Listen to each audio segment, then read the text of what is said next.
नमस्कार दोस्तों, एक बार फिर मैं दिल की गहराइयों से आप लोगों का स्वागत करता हूं। दोस्तों, बार बार मैं कहता हूं, हर वीडियो में कहता हूं कि अंग्रेज़ी दुनिया की सबसे आसान लैंग्वेज है और 20 के अलावा 21वां होता ही नहीं। इससे पहले भी जितने पार्ट मैंने बनाए हैं सब में यही बताया है।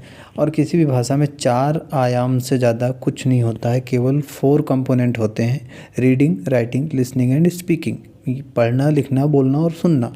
और ये चारों चीज़ें सिर्फ ये 20 पे टिकी होती हैं। जो 20 हैं इनको आप कुछ भी कह लीजिए, हेल्पिंग वर्ब कहते हैं इनको। इनका नाम हेल्पिंग वर्ब है, हिंदी में सहायक क्रिया। मैं समझने के लिए नया कॉन्सेप्ट देता हूँ तो कुछ भी बोल सकते हैं। मैं इनको 20 तरीके के कर्मचारी बोलता हूँ, कि जैसे कंपनीज़ के अंदर कर्मचारी होते हैं, क्योंकि खासकर ये ट्रेनिंग मैं एम्प्लॉइज़ के लिए बना रहा हूँ जो प्राइवेट सेक्टर में लोग जॉब करते हैं। तो समझना आसान रहेगा इस कॉन्सेप्ट को कि आखिर इन 20 का काम क्या है, 20 क्या काम करते हैं और कैसे काम करते हैं। तो अगर ये आपको समझ आ जाता है तो फिर आपके लिए रीडिंग यानी पढ़ना, राइटिंग यानी लिखना, सुनना, लिसनिंग एंड स्पीकिंग, ये चारों ही कंपोनेंट आपके लिए आसान हो जाएंगे। आप किसी की कही भाषा को समझ पाएंगे, लिखी भाषा को पढ़ के समझ पाएंगे और किसी को ठीक से लिख के जवाब दे पाएंगे। तो चलिए, जैसे इससे पहले हैज़ हैव शुरू किया था हमने, और हैज़ हमने इससे पहले बता दिया था। अब इस वाले में हम हैव की बात करेंगे। एक पार्ट 1 में मैंने आप लोगों को बोला था, सुनने के लिए मजाक सा लगेगा, कई लोग हो सकता है भी बोलें कि ये कौन सा कॉन्सेप्ट है, लेकिन मैंने बोला था कि आपस में ये दोनों सगे भाई हैं। जैसे is, are, has, have, was, were, will, shall, can, could, can may, should, must, ये आपस में दो सगे भाई हैं। तो 20 कहाँ रह गए? 20 में देखा जाए तो 10 ही रह गए, क्योंकि 20 में भी 10 तो ऐसे हैं जो सिमिलर इस्तेमाल वाले हैं। जो मतलब हैज़ का है वही हैव का है, जो इज का है वही आर का है। बस थोड़ा सा फ़र्क ये समझने की कोशिश करिए कि इनका इस्तेमाल किसके साथ होता है, थोड़ा सा ये फ़र्क है। जैसा मैंने पहले बताया कि 1 पर्सन मतलब एक वचन, जैसे ही, सी, इट, नेम के साथ हैज़ का इस्तेमाल करते हैं, तो वो मैं बता चुका हूँ।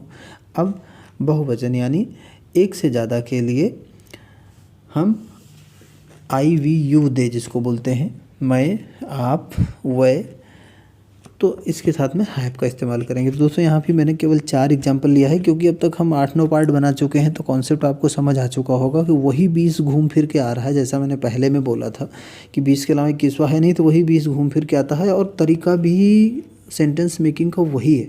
आप कोई भी वाक्य बनाएंगे उसमें वही तरीका है। जैसे एकदम सिंपल में कि दे हैव रीच्ड, जैसा मैंने पहले बताया था कि थर्ड फॉर्म आएगी तो रीच का रीच्ड आएगा। यहाँ पे हमेशा याद रखिए, हैज़ हैव के साथ थर्ड फॉर्म ही आएगी। भूलने की कोई बात ही नहीं है, कोई नया रूल ही नहीं है, कोई और इसके अलावा रूल ही नहीं है, कोई नियम ही नहीं है। हैज़ हैव के साथ हमेशा थर्ड फॉर्म ही आएगी। जहाँ भी आप हैज़ हैव का इस्तेमाल कर रहे हैं, बिना सोचे थर्ड फॉर्म यूज करिए। आप एकदम कॉन्सेप्ट क्लियर है, बिना सोचे थर्ड फॉर्म यूज करिए वर्ब का। तो they have reached school, they have not reached, वही हैव के बाद नॉट लगा दिया, इसी हेल्पिंग वर्ब के बाद नॉट लगा दिया। जैसा पहले मैं हर वीडियो में आपको बताता रहा हूँ कि नेगेटिव के लिए इसी के जस्ट बाद जो ये 20 बताता हूँ, 20 में से जो भी आप यूज़ कर रहे हैं, जो भी आपको आवश्यकता है यूज़ करने की, इज है, आर है, विल है, शैल है, हैज़ है, वाज, वर, कुछ भी यूज़ कर रहे हैं आप, उसके बाद नॉट लगा दीजिए। जैसे इसमें मैंने लगाया दे हैव नॉट रीच्ड, मतलब वही स्कूल नहीं पहुँचे।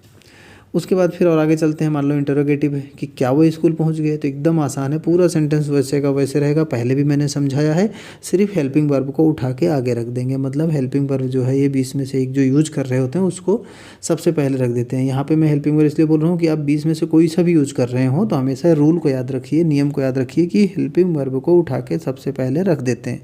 और सबसे पहले आप रख देंगे तो उसका मतलब ही हो जाता है इंटरोगेटिव, यानी प्रश्नवाचक बन जाता है। जैसे मैंने इसमें बनाया हैव दे रीच्ड स्कूल। इससे पहले भी जितनी वीडियो बनाई है उनमें आप देखेंगे तो यही पाएंगे कि इंटरोगेटिव। और कहीं भी आप देखिए, अखबार पढ़ लीजिए, ब्लॉग पढ़ लीजिए, आप कोई बुक पढ़ लीजिए, नॉवल पढ़ लीजिए, इंग्लिश में आपको यही मिलेगा। तो हमेशा इस रूल को याद रखिए कि इसके बाद नॉट लगाएंगे नेगेटिव बन जाएगा, इसको उठा के एज इट इज़ पहले रख देंगे इंटरोगेटिव बन जाएगा। और इंटरोगेटिव नेगेटिव बनाने का भी तरीका मैंने आपको बता दिया है कि कैसे बनेगा, तो वो भी आप बना सकते हैं। मैं फिर एक बार इससे पहले वाली वीडियो में बताया था, इसमें भी बता रहा हूँ दोस्तों कि विल और शैल पूरी इंग्लिश में इस 20 में से एक ऐसे हैं, ये 2 हेल्पिंग वर्ब, ये 2 ऐसे सगे भाई हैं कि जिनके साथ में वो रूल नहीं लगता।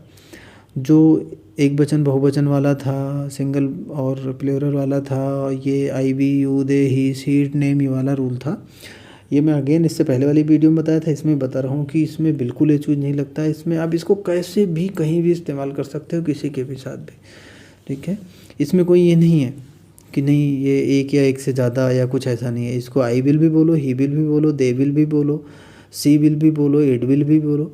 तो जितना भी आपको बोलना, I we, you, they, he, she, it name सबके साथ इस्तेमाल होगा। ये इसकी खासियत है, ये इसकी खूबी है, इसकी अच्छाई है। इसलिए मैं आपको बार बार बता रहा हूँ, 2 वीडियो में बता रहा हूँ लगातार, ताकि आपको ज़िंदगी भर कन्फ्यूजन ना रहे। हमेशा ये रूल याद रहे, फंडामेंटल रूल है एकदम क्लियर कि भाई इसमें और कुछ होता ही नहीं। विल और हैल के साथ में कोई सोचने की बात ही नहीं है। मैं आगे और आपको भी एडवांस लेवल पे रूल बताऊंगा। इससे टू है, TO2, कहीं भी आप इंग्लिश में टू लिख रहे हैं तो उसके बाद फर्स्ट पर्सन ही है, फर्स्ट फॉर्म ही आती है, सॉरी वर्ब की फर्स्ट फॉर्म ही आती है। कहीं भी सारी लाइफ पूरी इंग्लिश में एकदम घोट के पी जाइए, एकदम याद रखिए इस चीज़ को कि जहाँ भी टू आएगा और डिड आएगा इंग्लिश में, मैं आगे एडवांस लेवल पर बताऊँगा आपको, DID डिड, तो डिड जहाँ भी आएगा उसके बाद फर्स्ट फॉर्म ही आएगी वर्ब की, और कोई रूल ही नहीं है, सेकंड थर्ड का रूल ही नहीं है। हमेशा याद रखिए, कोई कन्फ्यूजन नहीं। टू और डिड इंग्लिश में 2 चीज़ें ऐसी हैं, जहाँ ही आएगा सेंटेंस में, इसके बाद आप कोई भी वर्ब लिख रहे हैं उसकी फर्स्ट फॉर्म ही आएगी। हमेशा याद रखिए। इसलिए तो मैं कहता हूँ अंग्रेजी दुनिया का सबसे आसान लैंग्वेज है। 20 के अलावा 21वां होता ही नहीं। बस इन्हीं 20 को आपको समझना है कि इनका इस्तेमाल कैसे, कब और कहाँ करना है। और जैसे मैंने छोटे छोटे रूल आपको बताया कि भाई जहाँ भी डिड आएगा, डिड के बाद हमेशा फर्स्ट फॉर्म ही आएगी। और हैज हैव के साथ मैंने आपको बताया जहाँ भी आएगा हमेशा थर्ड फॉर्म ही आएगी। तो इतना याद रखिए, बिना सोचने की ज़रूरत नहीं, कोई कन्फ्यूजन की ज़रूरत नहीं है, दिमाग में कोई दुविधा होना ही नहीं है। जहाँ हैज हैव आएगा थर्ड फॉर्म आना ही आना है, थर्ड फॉर्म आएगा ही आएगा, तो सोचने की कोई बात ही नहीं है। थर्ड फॉर्म वर्ब की आएगी। वैसे डिड और टू है, डिड और टू जहाँ भी आएगा इनके साथ में फर्स्ट फॉर्म आएगी आएगी। हमेशा याद रखो, जहाँ भी आएगा डिड, जहाँ भी डिड आएगा और टू आएगा इंग्लिश में, ये रूल हमेशा आप लोग याद रखो। ये फंडामेंटल रूल बता रहा हूँ आपको, पूरी अंग्रेजी में कहीं भी आपको ये रूल चेंज नहीं मिलेगा।